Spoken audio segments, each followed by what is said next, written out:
Brothers and sisters, friends and allies across the continent, and listeners from every corner of the globe, today I stand before you not as one who bends, not as one who trembles, and not as one who hides from the shadows of great powers. I stand as a son of this land, as a voice of those who have been silenced for generations, and as a guardian of our right to walk with dignity upon the soil that bore us. It has come to the world's attention that I was commanded to move, that I was instructed to change my course, to silence my vision, and to compromise the sovereignty of my people. That order came from one of the world's most powerful men, a leader who presides over a nation that stretches across continents and wields weapons that can shatter cities. Yet my reply was not silence, nor hesitation, nor retreat. My reply was clear, unshaken, and unambiguous. And it was that reply, simple in words but deep in conviction, that froze the world in its tracks. For too long, Africa has been treated as a field of contest, a land to be told when to move and when to stop, when to bow and when to rise. Orders have been barked at us from palaces, from parliaments, and from presidential offices thousands of miles away. But our generation has learned the lessons of history. We know what it means when foreign powers give orders. We know what it means when our soil is treated like a chessboard for the games of others. And we know the cost of silence in the face of domination. That is why when I was told to move, my answer was no. Not with anger, not with arrogance, but with the unshakable voice of a people who refused to kneel. The world froze, not because I had defied a powerful ruler, but because my words carried the echo of centuries of struggle. My refusal was not my own. It was the refusal of our ancestors who resisted chains, who chose death over slavery, who faced rifles with bare chests rather than surrender their freedom. It was the refusal of farmers whose lands were stolen, of children whose futures were mortgaged, of nations whose resources were drained in the name of empire. My answer belonged to them, to those who are gone, and to those yet unborn. It was an answer that declared, we are not pawns on the board of global politics, we are the players of our own destiny. Yes, I was ordered to move, but how can a man who has walked through fire, who has seen the graves of his companions, who has watched his country bleed, be moved by words spoken from afar? We have already paid in blood. We have already sacrificed comfort and safety. We have already fought battles against those who sought to crush us. Do they not understand? A people who have already faced death cannot be frightened with threats. A nation that has already endured the storms of war cannot be blown away by the breath of a command. My reply was firm because I knew the eyes of millions were upon me. I knew that if I faltered, if I shifted even a step under pressure, then the chains that had once bound us would return in a new form. I knew that if I allowed one command to decide our path, then the floodgates of domination would open again. And so I chose to speak words that no one expected to hear, words that the world did not believe could come from Africa. I said no. I said we will not move. I said we are not afraid. Let me be clear, this was not a declaration of hostility. It was not a call to arms against a powerful nation. It was simply the truth spoken with courage that no leader, no matter how mighty, can dictate the course of a free people. The age of orders has ended. The age of resistance has begun. And from the villages of Africa to the cities of Europe, from the deserts of the Middle East to the towers of America, the echo of that reply carried with it a message. The world must now reckon with an Africa that stands tall. Defiance against commands from great powers. The refusal to obey an external order represents a historic break from Africa being treated as a pawn in global power struggles. It shows the courage to say no when the world expects silence. Voice of ancestors and struggles. The reply is not personal. It carries the echo of centuries of African resistance, from slavery and colonization to modern exploitation. It is a declaration that their sacrifices will not be in vain. Fearlessness, born from struggle. A nation that has endured war, bloodshed, and loss cannot be intimidated by threats. The courage to withstand external pressure comes from already surviving greater storms.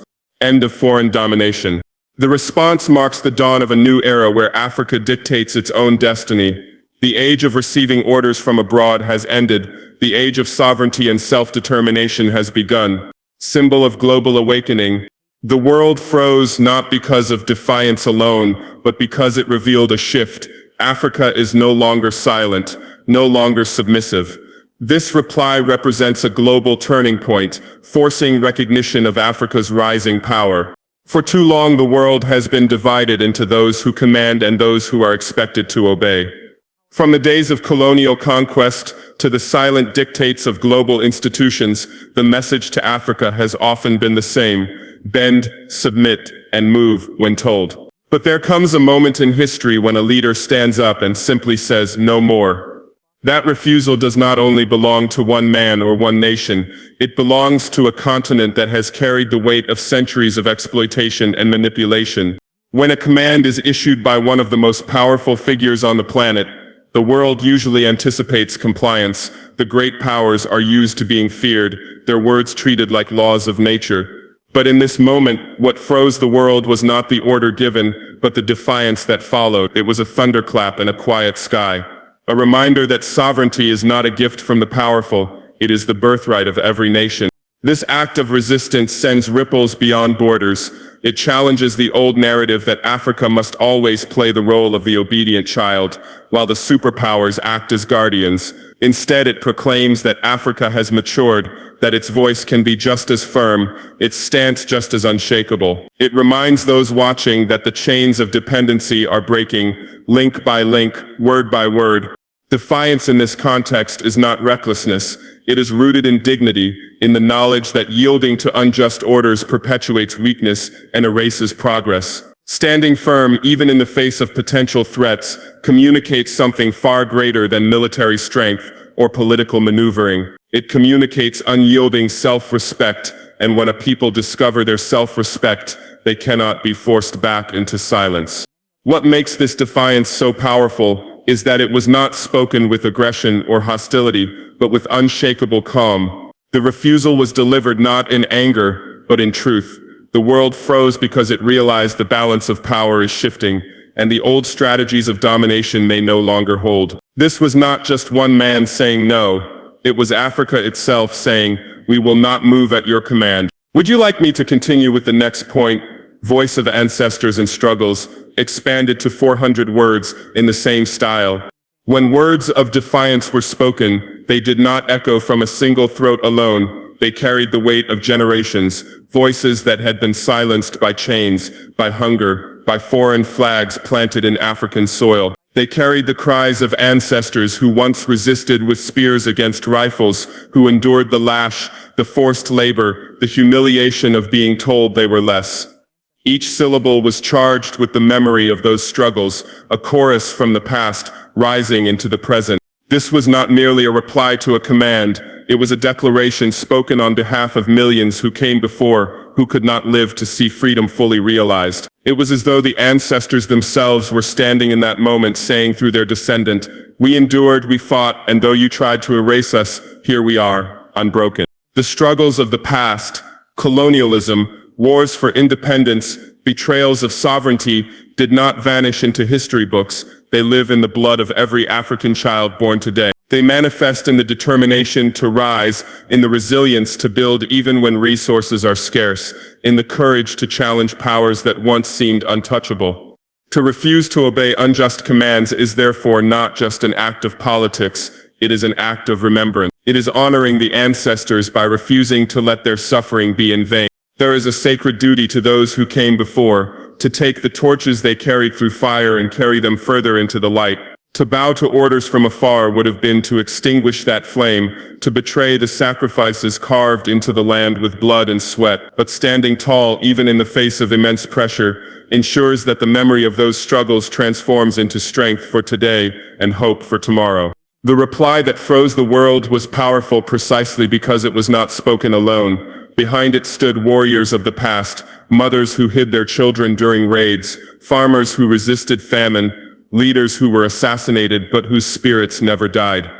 The voice was not one, it was many. And in that unity of past and present, the message became unshakable. Africa remembers, Africa honors, and Africa will never again be forced to kneel. True fearlessness is not born from comfort or privilege. It is forged in the furnace of hardship, in nights filled with uncertainty, and in days when survival itself felt like a victory. Those who walk the path of constant struggle learn early that fear does not protect them, it enslaves them, and so, through adversity, courage becomes second nature. From the earliest days, the reality of threats, attacks, and betrayals created an environment where caution was necessary, but submission was not an option.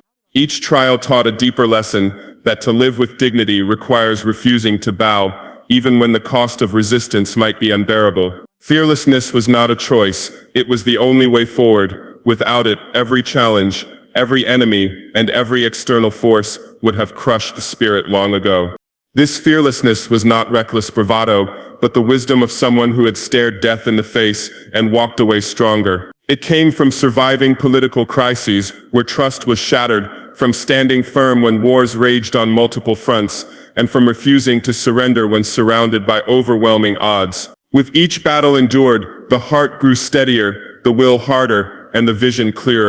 Struggle created a warrior's mindset that no empire, no army, no threat could ever truly defeat a people determined to rise. Fearlessness meant carrying not just personal courage, but the weight of a nation's hope. It meant knowing that behind every stand taken, there were millions who drew strength from it, millions who needed proof that courage was possible, even in the darkest hours.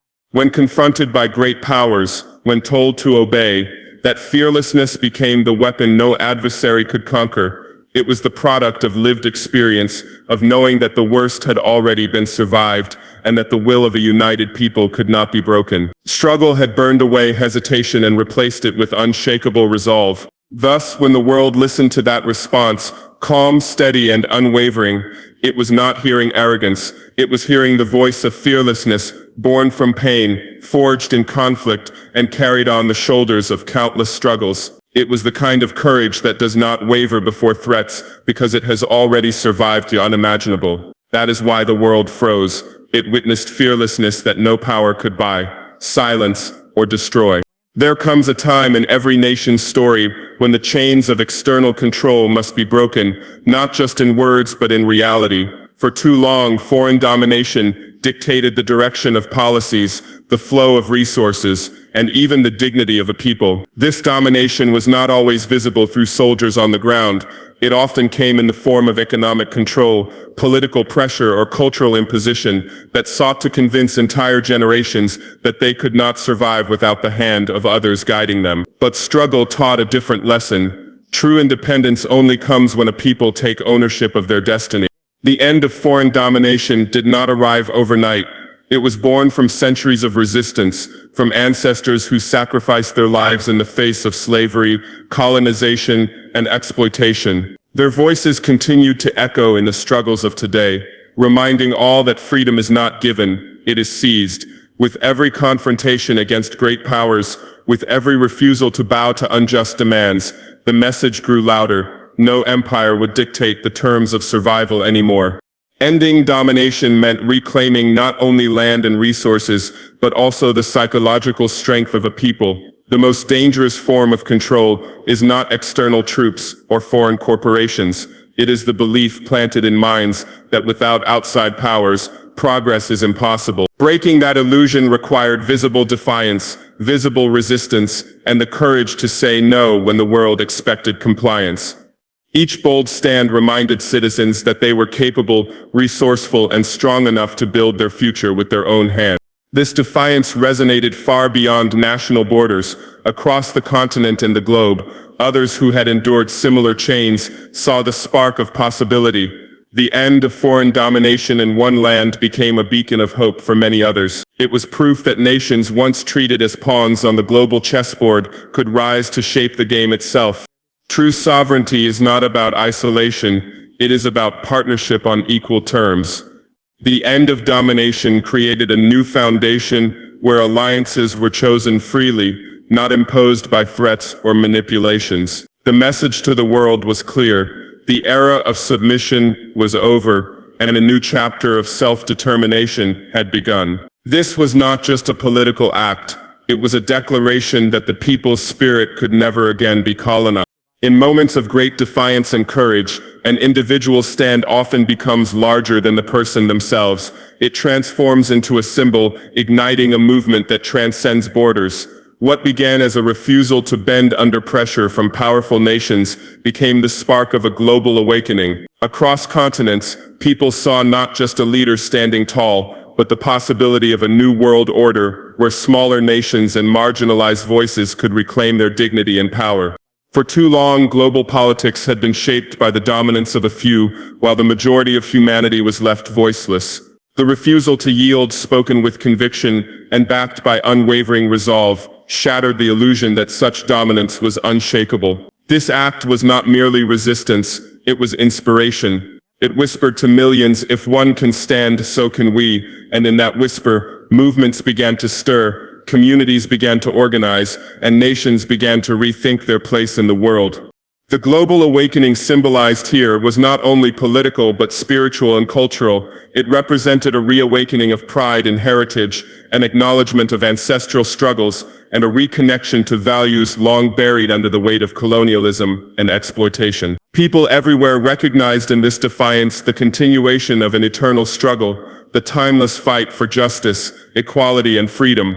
It also reminded the powerful that their influence had limits. The old playbook of intimidation, economic manipulation, and political coercion was beginning to lose its effectiveness. In place of submission, they now faced voices that demanded fairness, partnerships based on respect, recognition of sovereignty. The symbolism of one leader's stand against global pressure began reshaping narratives. No longer were some countries viewed merely as peripheries of the world system, but as central players with their own visions and authority. This awakening spread into youth movements, intellectual debates, and global conversations. It was no longer just about one leader or one country. It became about reclaiming agency for all who had been silenced by systems of domination. A seed of hope had been planted, and it grew into an unshakable conviction that change was possible. Thus, the symbol of defiance evolved into a beacon of awakening.